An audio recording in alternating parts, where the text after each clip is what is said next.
Hasil tes DNA antara mantan Gubernur Jawa Barat, Ridwan Kamil, dan seorang perempuan bernama Lisa Mariana, menjadi sorotan publik. Tes ini akan diumumkan hari ini, Rabu, 20 Agustus 2025, dan dipandang sebagai babak baru dalam polemik panjang terkait klaim anak yang dilahirkan oleh Lisa Mariana. Tes DNA sendiri merupakan metode ilmiah yang mampu memastikan hubungan biologis antara orang tua dan anak melalui analisis informasi genetik. Langkah ini ditempuh untuk mengakhiri perdebatan panjang mengenai status anak Lisa Mariana yang diklaim sebagai buah hubungannya dengan Ridwan Kamil. Ada 3 kemungkinan skenario dari hasil tes DNA ini. Pertama, jika DNA dinyatakan cocok, maka klaim Lisa Mariana akan semakin kuat. Dampaknya bisa merembet ke ranah hukum maupun finansial bagi Ridwan Kamil. Kedua, jika hasil DNA tidak cocok, maka Lisa berpotensi ditetapkan sebagai tersangka pencemaran nama baik. Dan ketiga, apabila hasilnya tidak konklusif, kasus ini berpotensi berlarut-larut dan memerlukan penyelidikan tambahan. Kuasa hukum Lisa Mariana, John Bai, menegaskan pihaknya masih menunggu hasil resmi. Lisa yakin sebagai seorang ibu bahwa tes DNA ini akan menguatkan klaimnya, meski tetap menyerahkan keputusan pada hasil medis.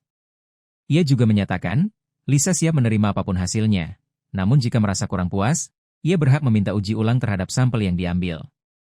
Tes DNA Ridwan Kamil dan Lisa Mariana, beserta anak berinisial C, dilakukan pada 7 Agustus 2025 di Gedung Bareskrim Polri.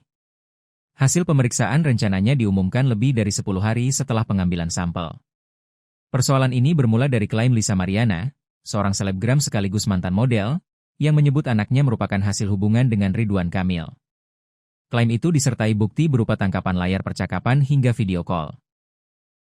Ridwan Kamil membantah tuduhan tersebut, menyebutnya fitnah bermotif ekonomi, dan kemudian melaporkan Lisa Mariana atas dugaan pencemaran nama baik pada April 2025. Di sisi lain, Lisa Mariana juga menggugat Ridwan Kamil secara perdata di Pengadilan Negeri Bandung, menuntut pengakuan identitas anak, ganti rugi hingga belasan miliar rupiah, serta penyitaan aset rumah di kawasan Ciumbuleuit, Bandung. Tes DNA ini menjadi titik krusial dalam kasus yang bukan hanya menyangkut aspek hukum, tapi juga reputasi, privasi, dan masa depan seorang anak. Publik ini menanti hasilnya, yang dijadwalkan diumumkan Bareskrim Polri pada pukul 1 siang nanti. Download Tribun X sekarang, menghadirkan lokal menjadi Indonesia.